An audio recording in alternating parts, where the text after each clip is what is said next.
নতুন রূপে উপস্থিত হলো এনকে ডিজিটাল এবং প্রশ্নের পাঁচ নিয়ে আমিও হাজির। বিষয়বস্তু আজকে কাঁটা লাগা হায় লাগা। গানটা তো আপনারা শুনেছেন। আমরা যখন স্কুলে পড়তাম তখন সেটা এই ছবিটা সমাধি বলে একটি ছবি বেরিয়েছিল। বাংলে কে পিছে তেরি বেরি কে নিচে হায় রে জিয়া, কাঁটা লাগা হায় লাগা, রাজা হাঁ আজা বাংলে কে পিছে। এটা তখন তো হিট করেই ছিল। এটা পরবর্তী অধ্যায়, এত ভালো আর ডি বর্মন মিউজিক দিয়েছিলেন। তো এই কাঁটাটা কি? কাঁটাটা কিন্তু রাজা যাকে বলা হচ্ছে, আজা রাজা ইত্যাদি গানটার মধ্যে এই রাজা আর কেউ নয়, আমাদের মাননীয় প্রধানমন্ত্রী নরেন্দ্র মোদী। এবং গতকাল যে আন্দোলন হয়ে গেল সেটা তো আপনারা খানিকটা, গতকাল আমাদের নানান ব্যক্তিত্বরা বসেছিলেন প্রবীরবাবুর সঙ্গে, সেটা তো খানিকটা শুনেছেন। কিন্তু আরো কতগুলো ঘটনা আমার হাতে এসছে, সেগুলো বলবো। একই সাথে বলবো যে সম্প্রতি আমেরিকার সঙ্গে সম্পর্ক রাখার দরকার নেই, 50% শুল্ক বাড়িয়েছে। অতএব চীন আমাদের বন্ধু, রাশিয়া আমাদের বন্ধু। অথচ এই চীন কি বললো, রাশিয়া কি বললো, একেবারে ভ্যাবাচাকা খাওয়ার মতন। এবং আমেরিকা আরেক স্টেপ বদলাটা যে বাড়িয়ে নিল, সেইটা একটা পার্ট থাকবে। এবং শেষের পার্টটা ভেরি ইন্টারেস্টিং। সেটা হচ্ছে তাদের দল একেবারে আরএসএস এর মোহন ভাগবত যা বললেন সে কল্পনা করা যায় না। এবং গতকালের আন্দোলন, মানে এই সার আন্দোলন আর কি, এসআইআর আন্দোলন যেটি হলো, সেটির সঙ্গে সম্পৃক্ত থাকা কিন্তু একটা মারাত্মক কথা মোহন ভাগবতজি আগেই বলে রেখে দিয়েছেন। এগুলো হচ্ছে কাঁটা। একই তো চাপে রয়েছেন, প্রবল চাপে। আমি ঠিক বুঝিয়ে উঠতে পারছি না যে কতটা চাপে। সেই চাপ নিয়ে কিন্তু কাঁটা লাগা হায় লাগা, এটা হৃদয়ে না, এটা তার ব্যক্তিত্বে। তাহলে প্রশ্নের পাঁচ।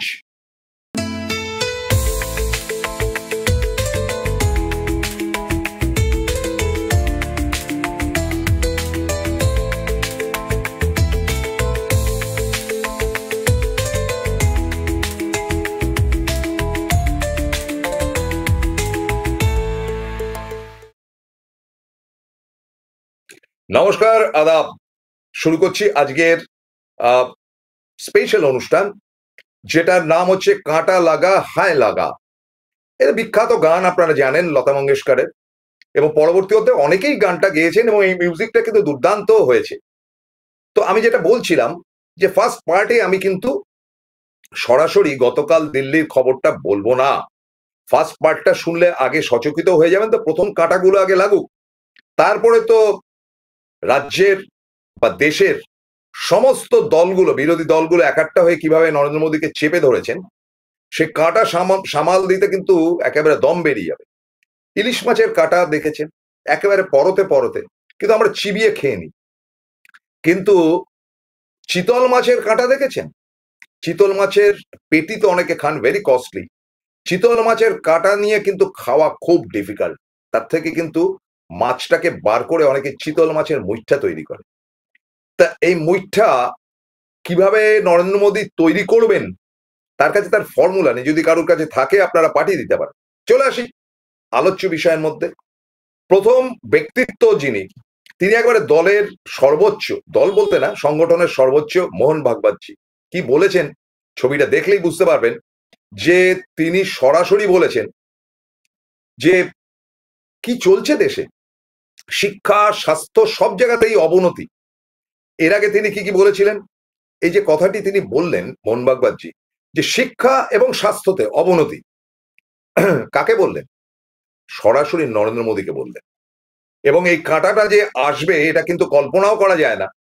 যে শিক্ষা এবং স্বাস্থ্যটা হচ্ছে গিয়ে বেস লাইন অফ পলিটিক্স বলতে পারেন, অ্যাডমিনিস্ট্রেশন বলতে পারেন। এই অ্যাডমিনিস্ট্রেশনে যদি শিক্ষা জায়গাটা, মানে অশিক্ষিত, তিনি ইনডাইরেক্টলি বললেন অশিক্ষিত হয়ে রয়েছে। এবং স্বাস্থ্য, যে গরিব মানুষের স্বাস্থ্যের দিকে নজরই নেই, এটা কিন্তু বিস্তারিতভাবে কোট আনকোট মোহন ভাগবতজি বলেছেন। এর আগে কি বলেছিলেন? এর আগে যে এই যে কথাটা তিনি বলেছেন, the clipping you will find, যে শিক্ষা এবং স্বাস্থ্যে অবনতি, মারাত্মক রকম ভাবে তিনি ডিফাইন করেছেন ব্যাপারটা। এবং এইটে বিহারের নির্বাচনের আগে এই ধরনের একটি মন্তব্য যে নরেন্দ্র মোদীকে অনেকটা ব্যাকফুটে ফেলে দেবে, তা তো বলাই বাহুল্য। ঠিক তখনই মোহন ভাগবত মুখটা খুললেন যখন আমেরিকার চাপ। কারণ আরএসএস এর অভ্যন্তরের খবর হচ্ছে যে আমেরিকার সঙ্গে দুশ্মনী করে চলা যাবে না। তার কারণটা হচ্ছে এই যে লোকটিকে দেখছেন, এই যে কি করতে পারে আর কি করতে পারে না তার কোনো ধ্যান ধারণা নেই। অলরেডি কিন্তু ডোনাল্ড ট্রাম্প পরিষ্কার বলে দিয়েছেন 50% থেকে 1 ইঞ্চিও কমাবো না, সেটা তুমি রাশিয়ার কাছ থেকে তেল নাও না নাও, বাতিল করো, যাই করো। এক ধাপ এগিয়ে রবিবার দিন, অর্থাৎ তাদের ওখানে আমেরিকার শনিবার দিন তিনি আবার একটা বার্তা দিলেন। সেটা হচ্ছে যে নতুন করে ভিসা দেওয়া হবে না কোনো ইন্ডিয়ানকে। পাকিস্তানিদের দেওয়া হবে, চাইনিজদের দেওয়া হবে, সবাইকে দেওয়া হবে, ইন্ডিয়ানদের নৈবর্চ। আপনাদেরকে বলি মারাত্মক ঘটনার যেটা, সব বিখ্যাত লোকেদেরকে দেখা যায় না, ছেলে কোথায়, ছেলে তো আমেরিকাতে। আগে বলতে ব্যাঙ্গালোর, এখন বলে আমেরিকাতে। এবার তাদেরকে ভাগিয়ে দেওয়া হচ্ছে। এবার ফটো এই পথে এগোচ্ছেন।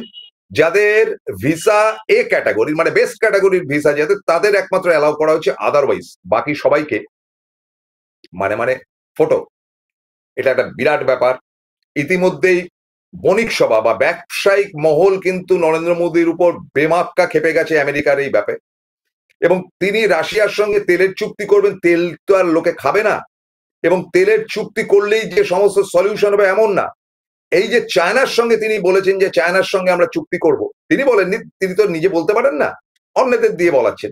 সে চায়না কিন্তু একেবারেই ইন্ডিয়ার দিক থেকে মুখটা খানিকটা ঘুরিয়ে রেখেছে, শুধু ঘুরিয়ে রাখেইনি, একেবারে পরিষ্কার বার্তা বলেছে যে পাকিস্তান আমাদের বন্ধু। যেটা আমেরিকাও বলেছে যে পাকিস্তান আমাদের বন্ধু, সেটা চায়না সদ্য বলে যেন একেবারে গালে থাপ্পড় মেরে দিল আমাদের ভারতীয়দের। এবং আপনাদেরকে বলি যে অপারেশন সিঁদুর ফিন্দুর নিয়ে যে এত নাটকবাজি চলছে, সেখানে পাকিস্তান কিন্তু সম্পূর্ণভাবে যা যুদ্ধ বিগ্রহ হয়েছে, যেটা অনেক সময় বলা হয়েছে যে কত যুদ্ধেতে কত লোক কি হয়েছে, বা আমাদের কটা যুদ্ধ বিমান পড়েছে বা না পড়েছে, যেটা আলোচনা হয়েছে, সায়নী ঘোষ যেটা বলেছেন।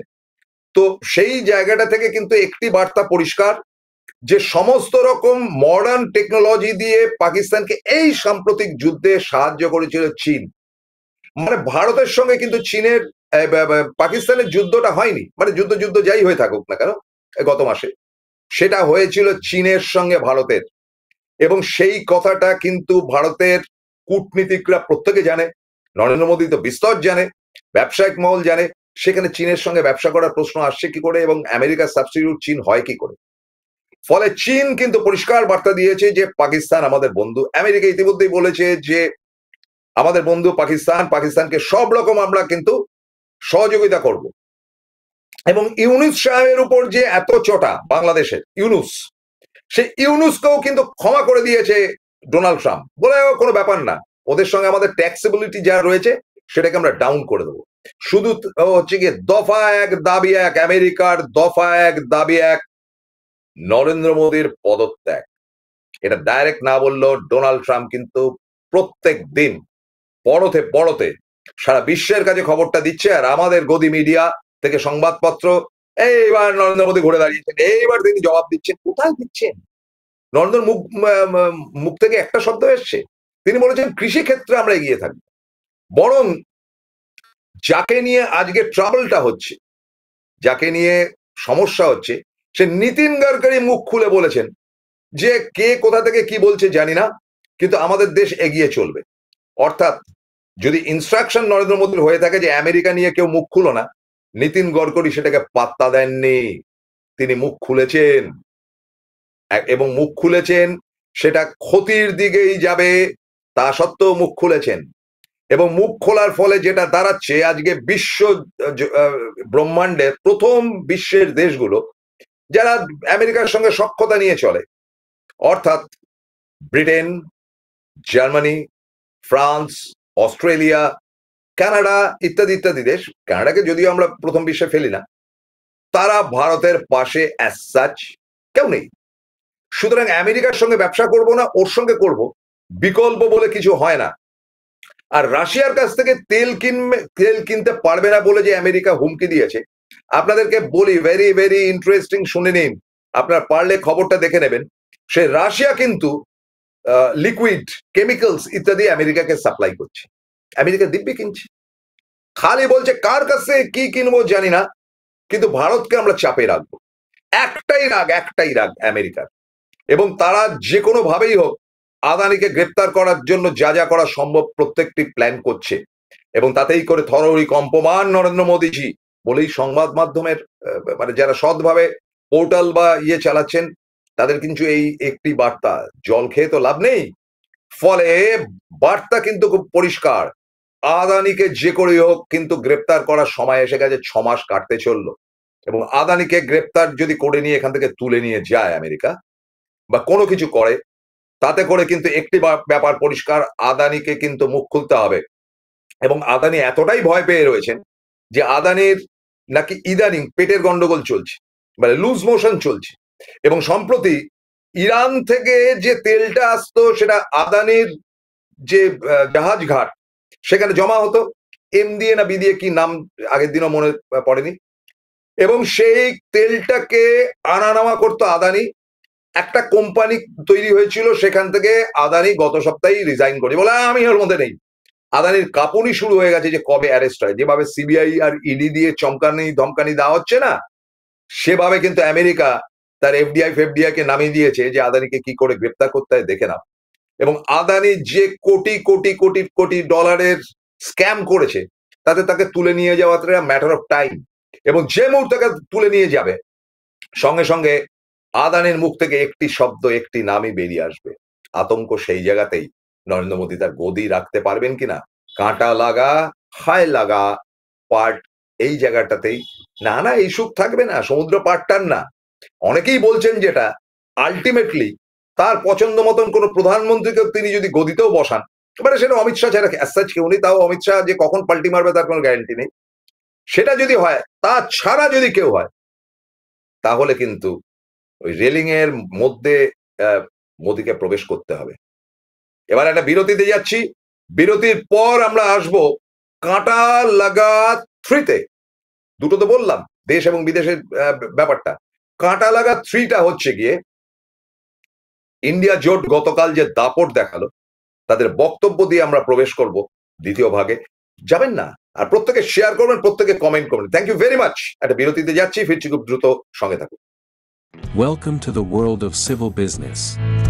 A Bengali business personality and the most successful business group, Roy Construction Group of companies, now coming Sarib, West Bengal.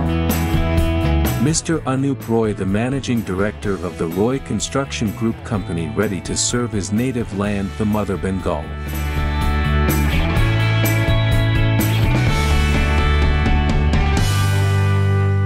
জয়গুরু রত্নভান্ডার জ্যোতিষ সীমা, এখানে গোল্ড মেডেলিস্ট জ্যোতিষী বসেন। হাই কোয়ালিটির আসল গ্রহরত্ন সবচেয়ে কম দামে এখানে পাওয়া যায়। স্থান বেলঘড়িয়া রানী পার্ক, বটতলা, 2 নম্বর রেলগেটের নিকটে। 9681345722 এবং 9007778922।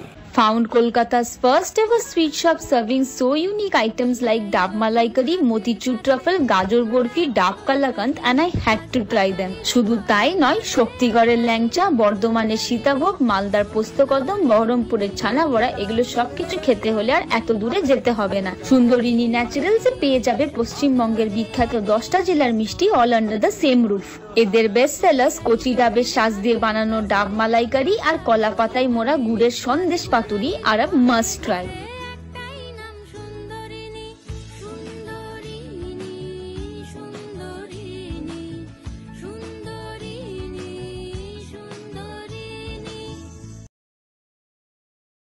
ফিরে এলাম বিরতির পর। এবার সরাসরি আপনাদেরকে বলছি যে ঘেরাও করার টার্গেট নেওয়া হয়েছিল গতকাল, এবং ঘেরাওটা হচ্ছে কি নির্বাচন কমিশনকে, এবং সেই নির্বাচন কমিশনের অনেক আগে থেকে ঘাবড়ে গিয়ে দিল্লি পুলিশ, যেটা কিনা একেবারে অমিত শাহ আন্ডারটেক, তারা ওই রেলিং ফেলিং দিয়ে আটকাবার চেষ্টা করেছিল। চেষ্টা করলে কি হবে, সেই রেলিং টপকে ভেতরে ঢোকার প্রথম লোকটির নাম হচ্ছে কি অখিলেশ যাদব, এবং অখিলেশ যাদব হাত দিয়ে টেনে তুললেন যাকে, আমি স্তম্ভিত হয়ে গেলাম, তিনি মহুয়া মৈত্র। এবং মহুয়া মৈত্র উঠতে উঠতেই আমি দেখলাম মিতালি বাগও তার পেছন পেছন উঠে আসছে।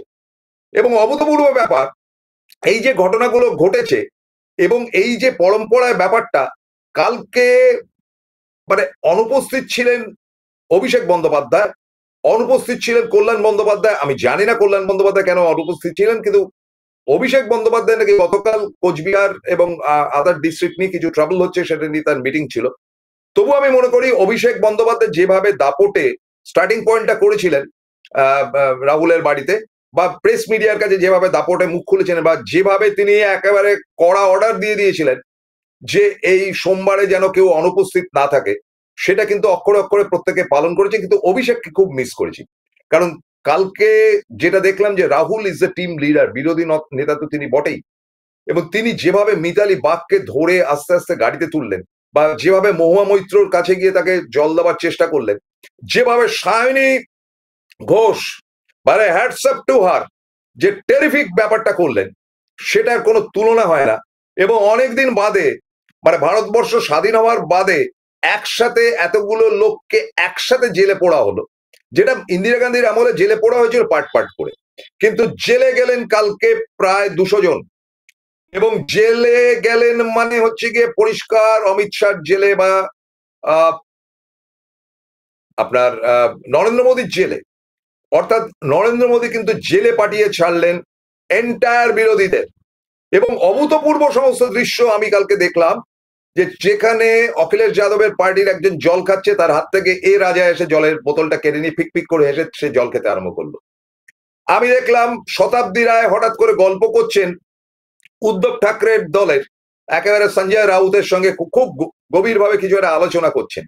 ফলে কে যে কার সঙ্গে কিভাবে বাংলায় পোস্টার, ফেস্টুন ইত্যাদি ইত্যাদি, মানে একটা দুরন্ত গতিতে আমরা গতকাল দেখলাম, যেটা ভারতবর্ষের বুকে বিরোধীরা একাট্টা হয়ে দাপট কোনোদিন দেখাতে পারেননি এর আগে। এবং এই দাপট যে কোথায় গিয়ে দাঁড়াবে, আপনারা ছবিগুলো একের পর এক দেখছেন, এই ছবি কিন্তু তুলনাহীন। কে কি বললেন যদি সম্ভব হয় আপনাদেরকে শোনাবো এক ঝলক, তারপরে ফাইনাল টাচটা দিচ্ছি। আমরা শুনবো যে কে কি বললেন, মোটামুটি তার একটু ছোঁয়া দেখবো আমরা। वो एक्चुअली बात नहीं कर सकते, रियलिटी ये है, क्योंकि सच्चाई देश के सामने है। और ये जो लड़ाई है ये राजनीतिक नहीं है, ये कॉन्स्टिट्यूशन की लड़ाई है, कॉन्स्टिट्यूशन को बचाने की लड़ाई है, वन मैन वन वोट की लड़ाई है। इसीलिए हमें साफ प्योर वोटर लिस्ट चाहिए। देखिए हिंदुस्तान की डेमोक्रेसी की हालत देखिए, 300 एमपीज इलेक्शन कमीशन से मिलना चाहते हैं और कहते हैं कि हम डेलीगेशन लेके आएंगे, हम आपको एक डॉक्यूमेंट देना चाहते हैं। इलेक्शन कमीशन कहता है नहीं, 300 एमपीज नहीं आ सकते हैं। तो यही हालत है, क्योंकि डरते हैं 300 एमपीज आ गए और वहाँ पे सच्चाई निकल आई और हमने उनको थोड़ा जो उनके काम की सच्चाई है दिखा दी, दैट इज वाई। लेकिन आपको लगता है कि सर आपको ये जो लड़ाई है, मैं थोड़ा क्लियरली बोलना चाहता हूँ। देखिए अब ये राजनीतिक लड़ाई से आगे निकल गई है, ठीक है। अब ये देश की जो आत्मा है, स्पिरिचुअल देश का जो आत्मा है, उसके लिए लड़ाई हो रही है, कॉन्स्टिट्यूशन की लड़ाई है। One man one vote constitution का फाउंडेशन है। वन मैन वन वोट के बिना कॉन्स्टिट्यूशन का कोई मतलब नहीं है। और हमने क्लियरली दिखाया है कर्नाटक में कि वन मैन वन वोट नहीं है, ठीक है। और एक और बात, आप ये मत सोचिए कि सिर्फ बेंगलोर में हुआ है, ये देश में अलग अलग कंस्टिट्यूएंसीज में हुआ है। और इलेक्शन कमीशन जानता है, इलेक्शन कमीशन जानता है कि वो उसका जो डेटा है वो फटेगा, जो उसको अभी वो कंट्रोल करने की कोशिश कर रहा है, छुपाने की कोशिश कर रहा है, उसको हम निकाल देंगे, ठीक है। और वो फटेगा, वो जानता है। Thank you. আজকে আমাদেরকে বলা হয় প্রথমে যে আপনারা পুলিশের পক্ষ থেকে যে আপনারা চলুন, এই ধর্ণা অবস্থান এখানে শেষ করুন এবং আপনাদেরকে ইসিআই তে নিয়ে যাওয়া হবে। ইসিআই এ তো নিয়ে যাওয়া হয় না, তার পরিবর্তে এখানে থানায় এনে বসিয়ে রাখা হয়। 2-10 পরে আমাদেরকে ছাড়া হয়েছে, যাতে পার্লামেন্ট হাউস আমরা কনসেন্ট না করতে পারি, যাতে আমরা সেখানে পৌঁছতে না পারি। এইগুলো হচ্ছে বিজেপির tactic. Election commission hand in gloves কাজ করছে বিজেপির সঙ্গে, এবং তার সঙ্গে অমিত শাহ পুলিশের। We were protesting in a very peaceful manner against the special intensive revision. We were picked up forcefully, we were dragged, women MPs were dragged, women MPs have fainted. women MPs were manhandled. We were told we were being brought to Parliament. We have been brought to the Thana. Now they are letting us go, but Parliament has already started. Parliament started at 2 o'clock. So this is against our rights. It is against our democratic rights that you are detaining parliamentarians. You are detaining members of Parliament when the Parliament is on. This is highly illegal and highly unconstitutional. নমস্কার, আমরা তৃণমূল কংগ্রেসের সাংসদ মহুয়া মৈত্র বলছি। আমরা এখন parliament street থানায় আমাদের আটক করা হয়েছে। আমরা সকালবেলা সংসদ থেকে নির্বাচন কমিশনের অফিসে গিয়েছিলাম। নির্বাচন অফিসে আমাদের ঢুকতে দেওয়া হয়নি। আমাদের দিল্লি পুলিশ আটক করে ব্যারিকেড দিয়ে আটক করে বাসে তুলে দিয়েছে। বাসে তুলে দেওয়ার পর আমাদের বললো যে আমাদের ইলেকশন কমিশনে নিয়ে যাবে, কিন্তু আমাদের সবাইকে 4টে ভিন্ন থানায় নিয়ে এসেছে। আমাদের কয়েকজনকে পার্লামেন্ট স্ট্রিট থানায় নিয়ে এসেছে। আমরা এখানে আটক। আমাদের 4টে দাবি আছে। এক হচ্ছে গিয়ে আমাদের সিইসি রাজীব কুমারের এগেনস্টে ইমিডিয়েট এফআইআর করতে হবে। Immediate FIR. এই ভোটের লিস্ট ম্যানিপুলেশন, ভোটার লিস্টের কারচুপির জন্য তিনি দায়ী। এফআইআর। আর আগামী দিনে ডিজিটাইজেশন অফ ভোটার লিস্ট চাই। আমরা ভোটার লিস্ট ডিজিটাল ফর্মে চাই। এই manual voter list machine readable নয়, আমরা মানব না। 3, এই বিশেষ নিবিড় সংশোধন SIR এখন একদম বন্ধ করতে হবে। এরকম ভাবে বুলডেজ করে ভয় দেখিয়ে অপোজিশন রাজ্যে আপনারা 65 লাখ 10 লাখ লোককে এরকম ভাবে বাদ দেবেন, এটা আমরা কোনোভাবেই অ্যাকসেপ্ট করবো না। আর চতুর্থ, কোন পলিটিক্যাল পার্টি, কোন রাজনৈতিক দল BLA 2 এর ডিটেলস আমরা কিন্তু ইলেকশন কমিশনকে দেব না। কারণ ইলেকশন কমিশনকে দেওয়া মানে আমাদের BLA 2 ডিটেলস গুলো বিজেপির হাতে যাবে। এই 4টে জিনিসের দাবিতে আমরা নিয়ে এসছে পুলিশ স্টেশন। দ্বিতীয়ত হচ্ছে আমাদের রাজীব কুমারকে হওয়া উচিত, কারণ সে ভোটে চুরি করেছে, ফেরাফেরি করেছে, আমরা প্রমাণ পেয়েছি। এবং এই যে SIR এগেনস্টে আমরা বলছি, প্রত্যেকবার প্রমাণ দিচ্ছি, প্রত্যেকজন প্রমাণ দিচ্ছে, তারপরেও কিছু করছে না। উল্টে আমরা প্রতিবাদ করে তার রেজাল্ট হচ্ছে জোর জবরদস্তি আমাদেরকে উঠিয়ে নিয়ে আসতে বাসে করে পুলিশ স্টেশনে। আমরা SIR মানবো না। SIR উইথড্র করা হোক। প্রত্যেকটা অপোজিশন মিলে এটা বলছে, শুধু একটা পার্টি নয়, পুরো অপোজিশন বলছে। আর ডিজিটালাইজেশন চাই ভোটার লিস্টের। এটা আমরা প্রত্যেকটা ইস্যু ততদিনই অপোজ করবো যতদিন না গভর্নমেন্ট মানবে। বন্ধু শতাব্দীকে থ্যাংক ইউ জানাই, এবং সাগরিকা ঘোষের কথাও শুনলাম। কিন্তু প্রত্যেকটা গেমেরই মানে ধরুন এটা ইন্ডিয়া যে জিতলো, তার তো ম্যান অফ দ্য ম্যাচ থাকে। অবশ্যই রাহুল লিড করেছে, কিন্তু আমি 4 জনের কথা বলবোই। দে আর দ্য মানে কি বলা যায়, অর্গানাইজার অফ দ্য ম্যাচ বলা যেতে পারে। 4 জন যে দাপট কাল 4 জন দেখিয়েছেন, তার মধ্যে তো অতুলনীয় রাহুল। তারপরে যার নাম বলতে হয় তিনি সায়নী ঘোষ, এক্সট্রা অর্ডিনারি সায়নী। সায়নী কালকে যে দাপট দেখিয়েছে, তার লিডারশিপকে আমি তাকে নেত্রী হিসেবে মেনে নিচ্ছি ভাই, নেত্রী হিসেবে মেনে নিচ্ছি, বাংলার রাইজিং নেত্রী। নাম্বার 3, মহুয়া মৈত্র। যেভাবে মহুয়া মৈত্র অসুস্থ হয়ে পড়েছিলেন মিতালি বাগের সঙ্গে, তাতে মহুয়া মৈত্রকেও হ্যাটসঅ্যাপ করি যে তারপরেও তিনি কিন্তু দমে না গিয়ে দৌড়ে বেরিয়েছেন। এবং মহুয়া মৈত্র কিন্তু আরেকটি কাজ করেছেন, অনেকেই জানেন না, অত্যন্ত সংক্ষিপ্তভাবে বলি। শশী থারুরকে বলেছে, Shashi Tharoor very close to Mahua, খুব বন্ধু, বড় ভাইয়ের মতন, বলেছে যে তুমি আগামীকাল আসবে। এটা রোববার দিন জানিয়েছিল মহুয়া শশী থারুরকে। শশী থারুর কিন্তু কালকে রাহুলের সঙ্গে মার্চ করেছে, তিনি দল থেকে বেরিয়ে যাচ্ছেন, তিনি মোদির দলে যেতে পারেন। সে মেরুদণ্ডটা কিন্তু মহুয়া থারুরের ভেঙে দিয়েছেন। থারুর কিন্তু কালকে একসাথেই ছিলেন। এবং 4 নম্বর নামটা হচ্ছে অখিলেশ যাদব। সবাই লড়েছেন, সবাই লড়বেন। আগামী দিন ভারতবর্ষ তোলপাড় হয়ে যাবে মোদীকে সরাবার জন্য। কাঁটাগুলো এমন বিভৎস রকম বাড়বে যে সেটা একেবারেই ইলিশ মাছ নয়, একেবারে চিতল মাছের কাঁটাতে গিয়ে দাঁড়াবে, যে কাঁটা নিয়ে মুখে দেওয়া যাবে না এবং জল খেয়েও বাঁচা যাবে না। কিন্তু আবারও আমি বলি যে টিম লিডার হিসেবে যে 4টি নাম উঠে এসছে, তাদের নেতৃত্বে কিন্তু এই বিরোধীরা হই হই করে এগোবে। আমি কাউকে খাটো করছি না। রাহুল গান্ধী, দ্বিতীয়টি হচ্ছে গিয়ে আমাদের সায়নী ঘোষ, 3 নম্বর হচ্ছে গিয়ে মহুয়া মৈত্র, এবং 4 নম্বর হচ্ছে অখিলেশ যাদব। ঠিক আছে, চলুক না। তার সঙ্গে তো ডি রাজা আছে, এ রাজা আছে, দক্ষিণের তারা আছে, এবং আরেকজন মারাত্মক লোক রয়েছে যার মুখ খুব খারাপ। তিনি হচ্ছেন গিয়ে সঞ্জয় যে ইয়ের শিবসেনার দলে সঞ্জয় রাউত, ইয়েস, এরা তো সবাই ছিলেন, সবাই লড়েছেন, কিন্তু এই চারজনকে কিন্তু আমি গতকাল যা দেখেছি, দা পারফরমেন্স, দাপটে, মানে ঘন্টা 2-3 ধরে, এবং প্রত্যেকে গ্রেপ্তার হয়েছে, অসাধারণ। লড়াইটা তাহলে শুরু হোক, আর নেওয়া যাচ্ছে না ভাই, এভাবে দেশ চলে না, চলতে পারে না। আমরা সাহসিকতার সঙ্গে দিনের পর দিন আপনাদের সামনে তুলে ধরবো দিল্লির খবর। প্রবিদ্যা তিনি পশ্চিমবঙ্গে কোথায় কি দাঁড়াচ্ছে সেটাও তিনি ধরবেন। আমরা একটা সুস্থ ভারতবর্ষ চাই, যেটা মোদির দ্বারা আর কিছু করা যাচ্ছে না। কাঁটা লাগা হায় লাগা, রাজা হায় যা রাজা যা। শেষ করছি, জয় হিন্দ।